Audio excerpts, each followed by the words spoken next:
Well, hello. My name is Joe, and I'm considering uh, doing a documentary about all my life, really. Not that it matters or interests anyone, but as in something that preserves uh, as a memory.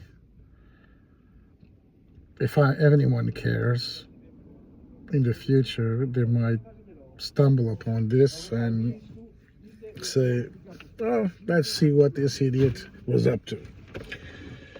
And at least someone will know. So basically, I've had a life. I'm 44 years old now, and for the past since I was 40, 41, I felt something changing in me. Some people call it middle-age crisis. I don't know. For me, it was just a matter of I was miserable with the life I had. There's no worse thing as the certainty of misery, where you have absolutely no chance of making it, than being in misery, and at least you have a chance. Even if you never get it, but you have that hope that keeps you going. And for generations now, that hope was there. Very seldom people would achieve their goals, but they would get close, so it was all right. Unfortunately, I guess my generation was just, every generation says that, but mine was particularly cursed in this world in society that we're living, because we were deceived and lied to by society, by people, by governments, by the world. We were told we would work hard, we would study hard, we would sacrifice ourselves, and maybe one day we can get a small house, nothing fancy, just something small that we can call our own and be there. Now, guess what? I'm struggling on that goal since I was 18, and never got it. Never got it because I was almost there, but just a little bit missing. You got a deposit, yeah, just a bit missing. You want a mortgage, yeah, you just have to have a little bit more this income. So we were almost there, but we're never there. And it just starts slipping away. And by the time I was 40, I had to, the dream shattered, the illusion shattered, and I could tell that was never going to happen. It was all a hoax, a trap to keep you in the rat race. Because the moment you lose hope, where you're certain that you'll never achieve your goals, that's when you become a liability to them. Because you stop playing the game. You don't want to do it anymore. Why should you? You're never going to get there. You're never going to win. Why bother? A lot of people are feeling that way nowadays. I'm not the only one.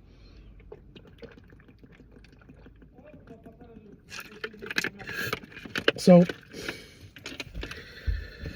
and before you say lazy and I live the bum life and a hippie life and now I'm moaning that I have nothing to show for, that's not the case. I study hard. I got 2 degrees, 1 master, coming up with a second one. I've been working on a couple PhD theses for the past years. It's not laziness at all. But there's no hope, because in the end of this, I worked all over the place. I did many jobs. I worked in. I worked in as an architect.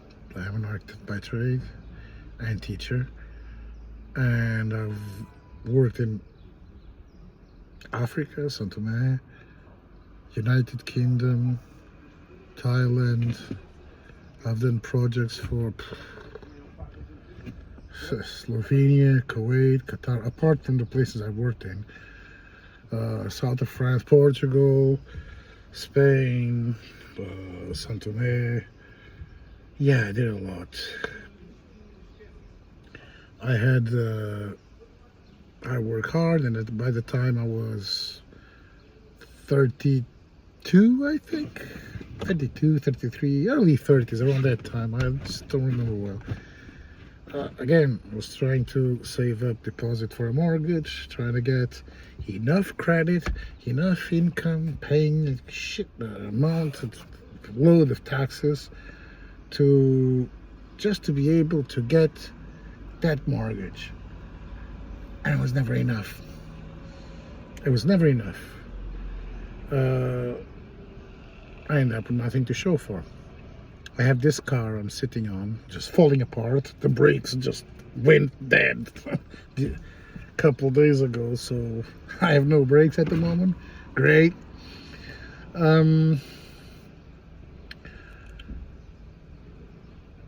Yeah, so at some point I said, no, there's no future. There's no way out of this. There's no worse thing than living with the certainty of misery that you'll never get anywhere.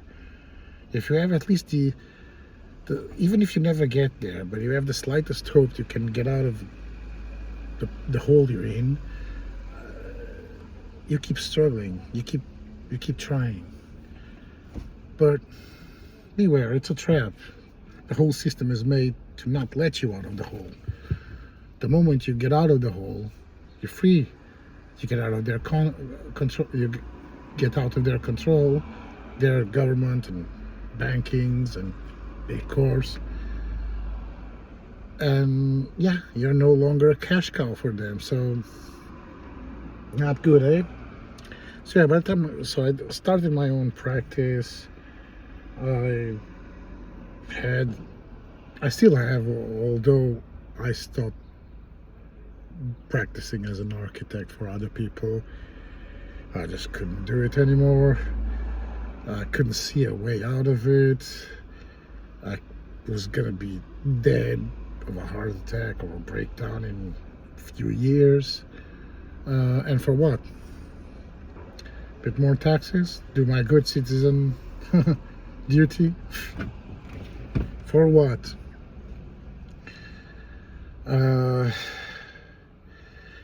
So I struggled in life. Had a good life though. Traveled a lot. Became a very sophisticated person. Met a lot of people. Met good people along the life. I gotta tell you that. Met horrible people too, but I was lucky. I had good people around me that I've met. Well, what to say about this? Well, the turning point was I turned 40, 41. Life was just not going. I couldn't see a way out of it. For those who are still young, by the time you turn 40, you're no longer borrowable, or you have to beg the bank to be enslaved by them with a mortgage, and they'll get you horrible conditions that you ask yourself, can I even meet these interest rates just because I'm 40? Become a liability? So I started rethinking my life again. Don't I have family support? Family, well, Uh, they're praying I don't knock at their door to bother them, which I don't. I know when you're not welcome, you shouldn't be where you're not welcome. So yeah, so I just stand on my own, and I'm fine with that. To be honest, I don't really like people or socializing or being around people. I mean, I respect people that do, and I enjoy people. I genuinely love some people in this world, truly do. But having to go social, to be social with them, and having to go to have a coffee or have a drink, or it's just try to do other things. In the past 20, 30 years of my life, it has been just doing what other people want me to do. I always postpone my needs for later, as in, I'll do it somewhere later. Sometime later, when I'll do this first for them, and then I'll do what I'm asked for. No, the day never comes. So, yeah, turning 40, I just said, that's it for me. There's no future in this. So I decided I'm going to change my life. There's really nothing to lose. I have nothing. I will have nothing in this path. So by having nothing, or yeah, either way, I'm screwed. So might as well be screwed with the time and the availability to do something that I care about, that I enjoy. And I thought long and hard about that. I have a plan. I mean, I'm doing this video series, but the plan is already set, and I've set a few stones already. So now it's really a matter of documenting the journey, which is gonna be hard. As I said, it's just me on my own. It's a massive task. But hey, if it takes me 20 years and I achieve it, that's a bonus. That's a win, because I wouldn't survive another 20 years in this society, in this world. I mean, I had a good life, made good money as an architect. To be honest, I made as much money as I wanted. I made my own prices, and I just couldn't do it. Dealing with people, it's very emotional, and I don't know, maybe I got too much empathy. I started living people's problems. And architecture, it's very intense and emotional. It's people's houses, a lot of money involved. So people get very intense about it. And they have one project, they have their house. Well, we're running 9, 10, sometimes more at the same time.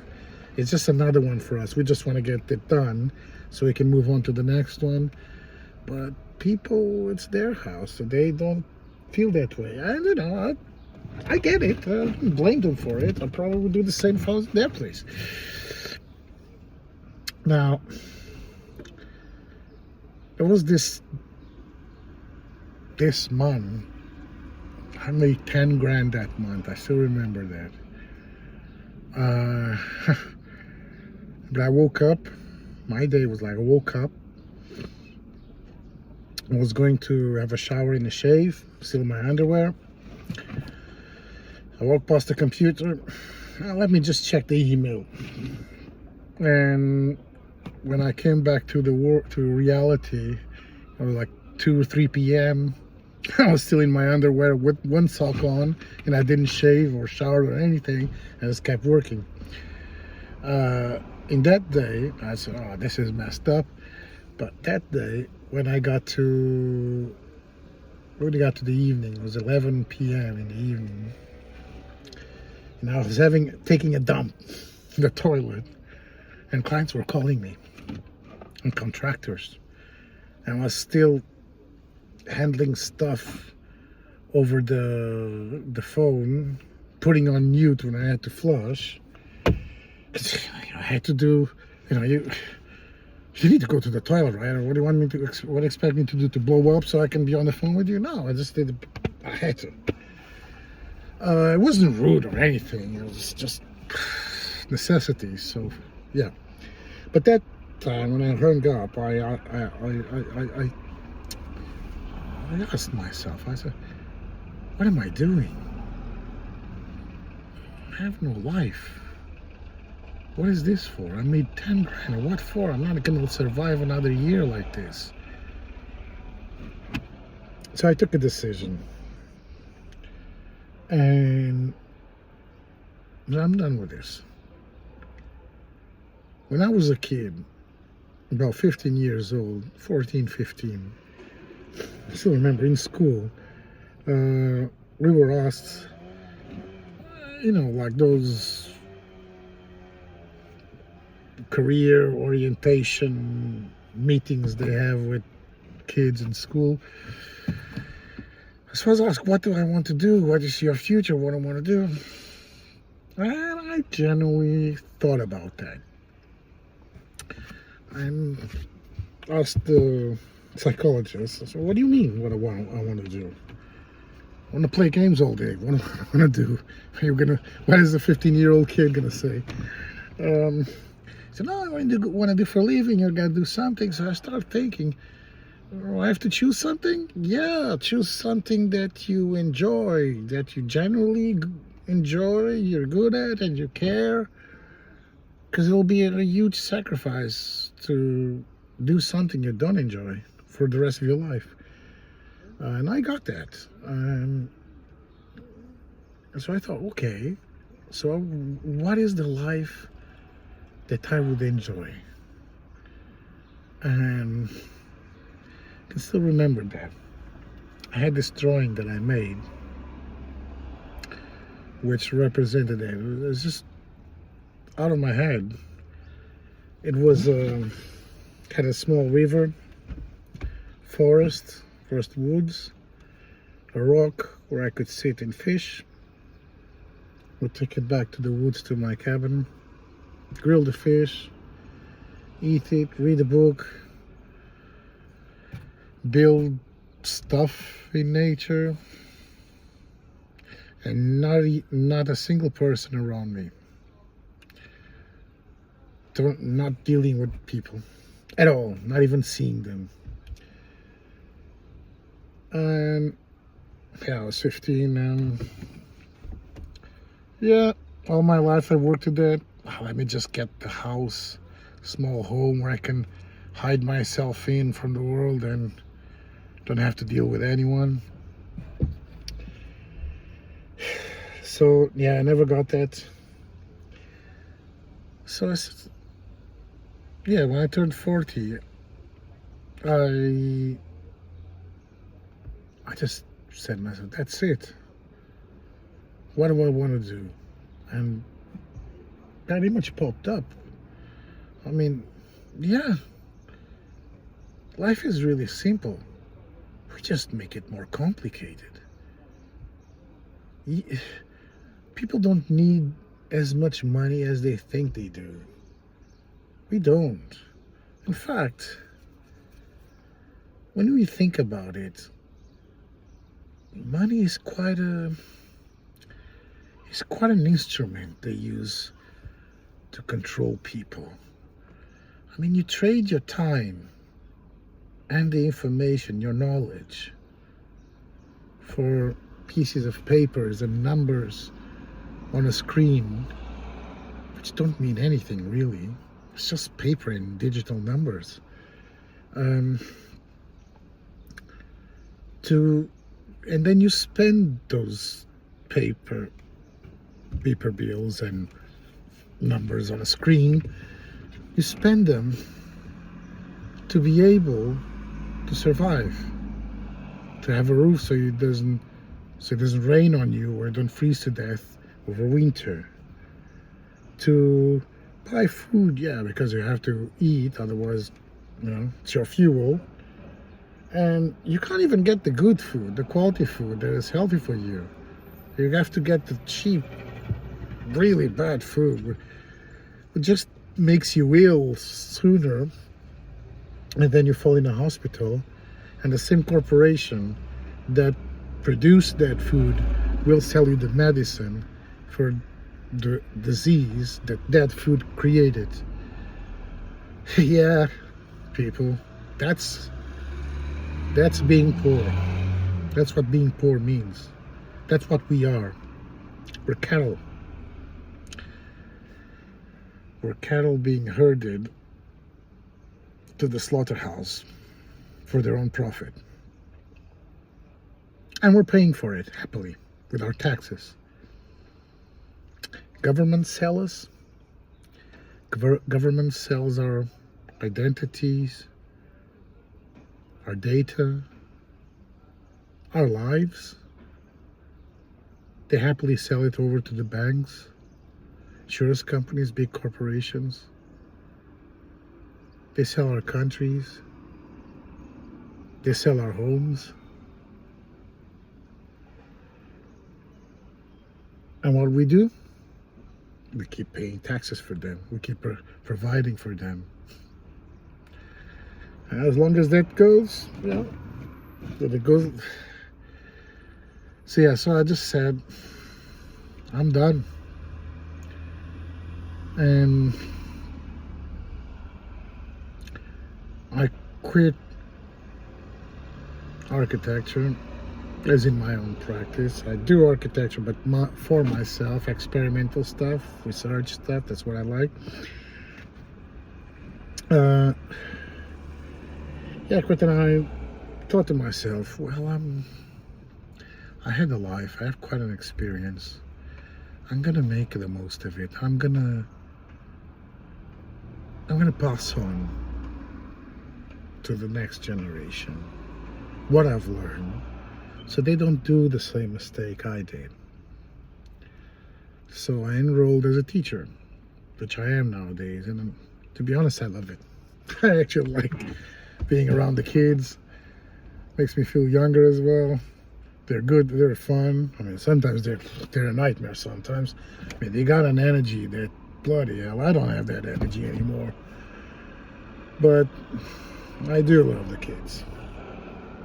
And I try to warn them about society's traps. Sometimes some things stick with them, some things don't. I just hope that they'll remember them and they take them in consideration, so they don't have,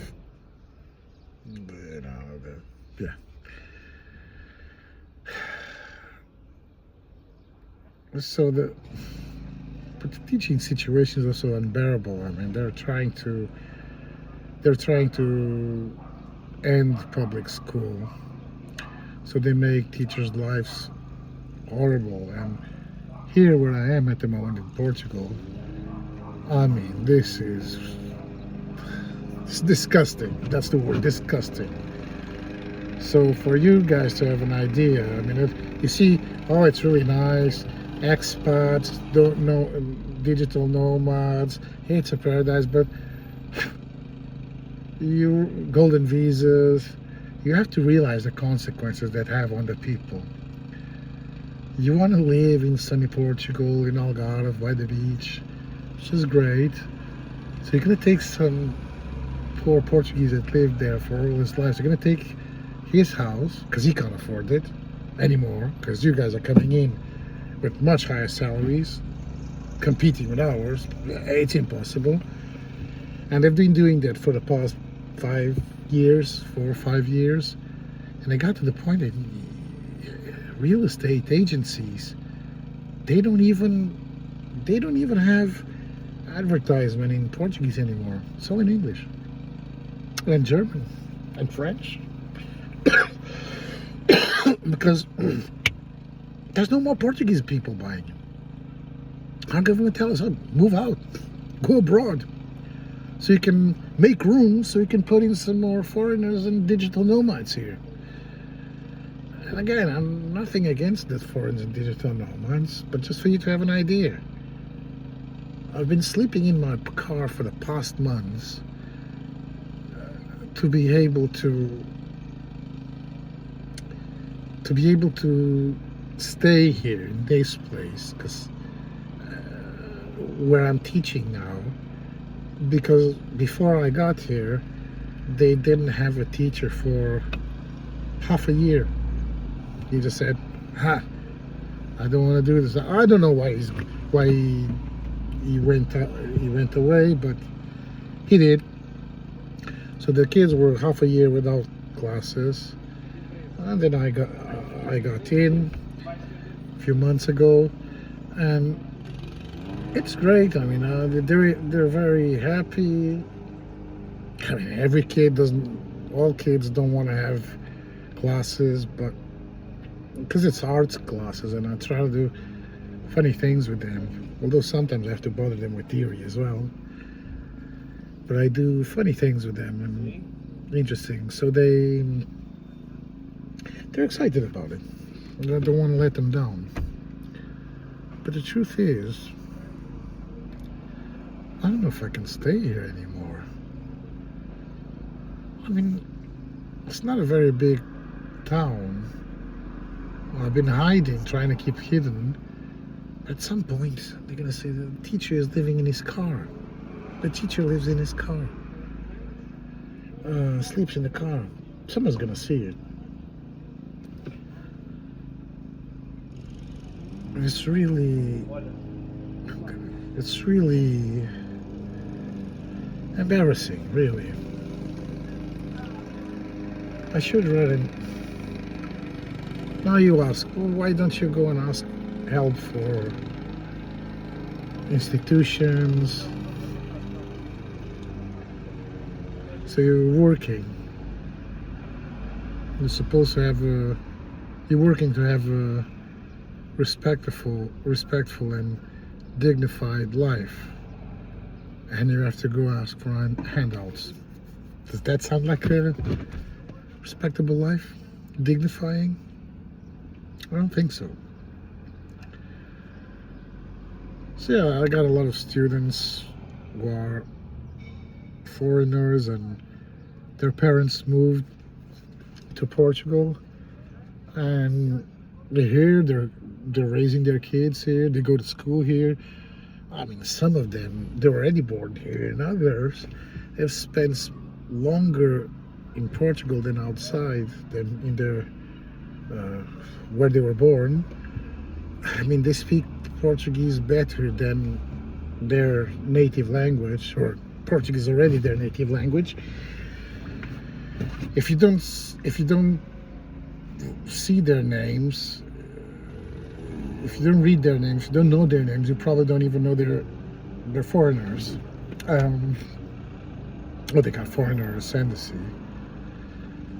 which so do I, but by the way, it's not a big deal. But you know, I can tell you now, my classes, more than half the students are foreign descendants or foreign themselves. And nothing against the foreigners. I'm not kind of nationalist, race. No, nothing like that. But what we do, the way we're doing it, it's disgusting. Because we throw away our own to make room for others, which is stupid. Because, as I said, I got 2 degrees, on my way to 2 masters, running research, built my own office from the ground as an immigrant, worked all over the world, lived all over the world, and everything, all that I wanted was to sit on a rock fishing by the river in the woods. That's it. Just to be able to achieve that. And every time I was trying to pursue that dream, the more I chased it, the more it seemed to slip away.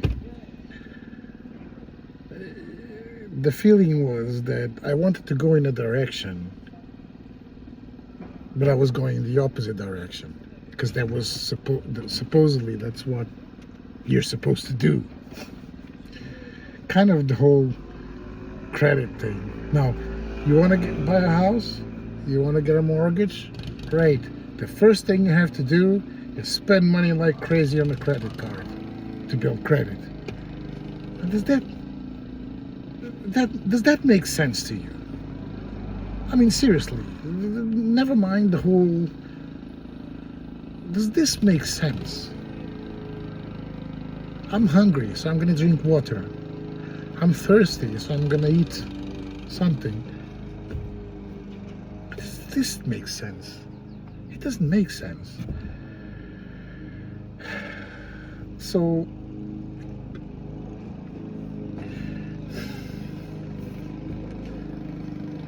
yeah, so sorry for the rant. I don't know, it's the first time I'm doing this. Apologies, I'm not good at talking to people. Spend long periods of my life without seeing anyone, without speaking to anyone, without saying a word. So it's really something I'm not used to. But I'm gonna chase that dream. No, I'm gonna chase that dream. I mean, head on. I'm not gonna do what society expects me to do anymore.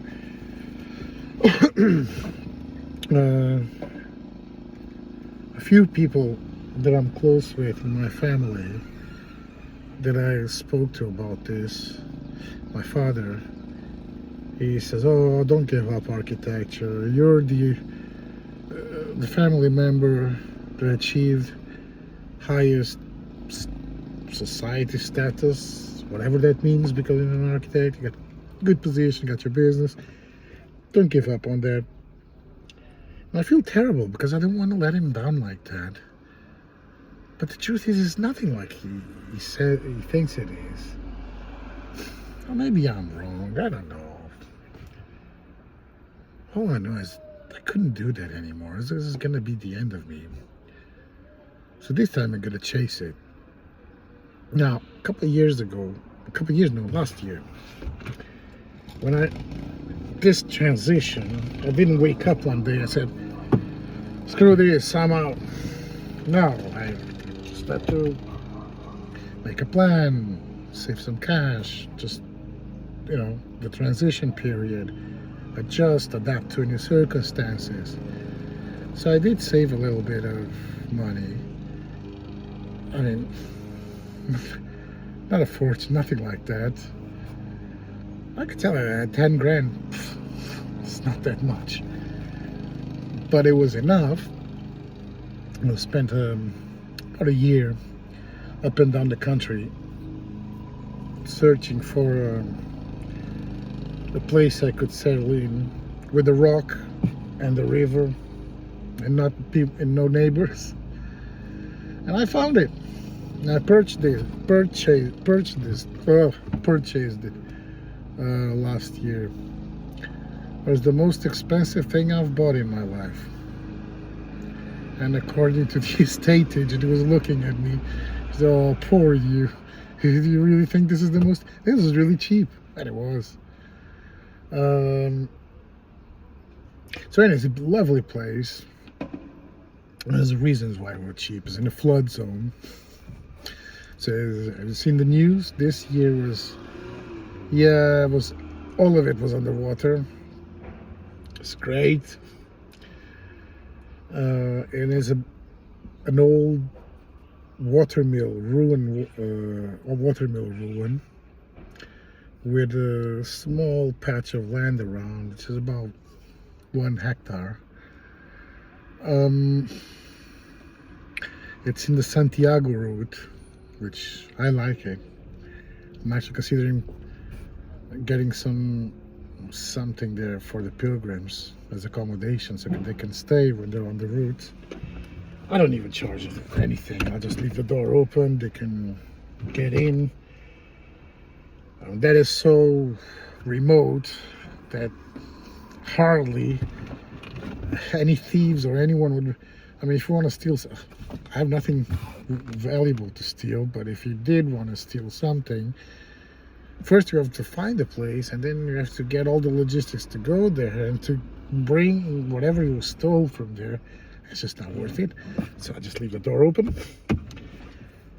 And it does have a river.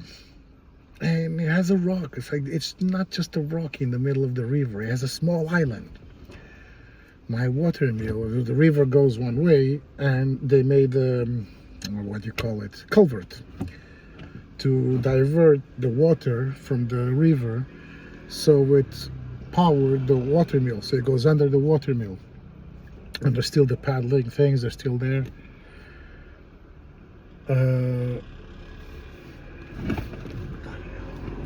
So that culvert and the river, this was done centuries ago. It's an old medieval water mill, so that's really old. And that culvert and the river, they formed a really nice island in the middle, which is the rock where I'm gonna sit and fish. Now, fish there isn't abundant. 3 months of the year, the water dries off. Winters, if it rains too much, it just floods the whole place. Lucky for me, I'm an architect and a creative one, so I know what I'm gonna do as an anti-flood measure, but it's just gonna be costly. I was gonna have work involved, labor. I spent all the money I had on that plot of land, so there's no more money left. I can't pay anyone to help me with this, so I'm gonna have to do it myself.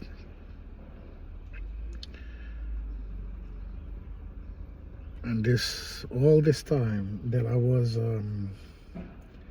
wasting,